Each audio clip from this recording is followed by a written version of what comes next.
රටට ආදරය කරනවා කියන්නේ ඕනෑම කෙනෙක්ට ආදරය කියන එක ලොකු කතාවක් නෙවෙයි. ආදරය කියන එක ලොකු හැඟීමක් වුණාට රටට ආදරය කරන පුද්ගලයෝ තමයි නියම ආදරවන්තයෝ කියලා මම හිතන්නේ.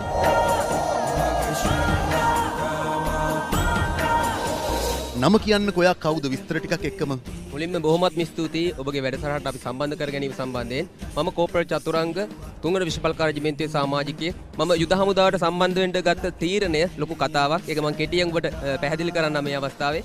මම විශේෂ බලකායට සම්බන්ධ වෙන්න කලින් යුද හමුදාවට සම්බන්ධ වෙන්න ලොකු ආසාවක් තිබ්බා. චූටි කාලෙම ඉඳලම අභියෝග වලට මම ගොඩක් ආසෙක් කෙනෙක්. එතකොට අභියෝග වෙනුවෙන් මට ගන්න තිබ්බ හොඳම තීරණය තමයි හමුදාවට සම්බන්ධ වෙන එක. එතකොට මම උසස් අධ්‍යාපනය ලැබුවා. උසස් පෙළ සමත් වීමෙන් අනතුරු මට හොඳ රැකියාවක් කරන්න තිබ්බා. නමුත් මම තීරණය කරා මගේ චූටි කාලේ තිබ්බ ආසාව තමයි හමුදාවට සම්බන්ධ වෙන එක. ඒක පසක් කරගන්න විශේෂයෙන්ම මට ඕන වුණා විශේෂ ඒකකයකට සම්බන්ධ වෙන්න. විශේෂ ඒකකයක විශේෂ සමාජිකයෙක් වෙන්න මට චූටි කාලේ ඉඳලම ලොකු ආසාවක් තිබ්බා. ඒ ආසාවම තමයි අද මම විශේෂ බලකා සොල්දාදුවෙක් කරේ.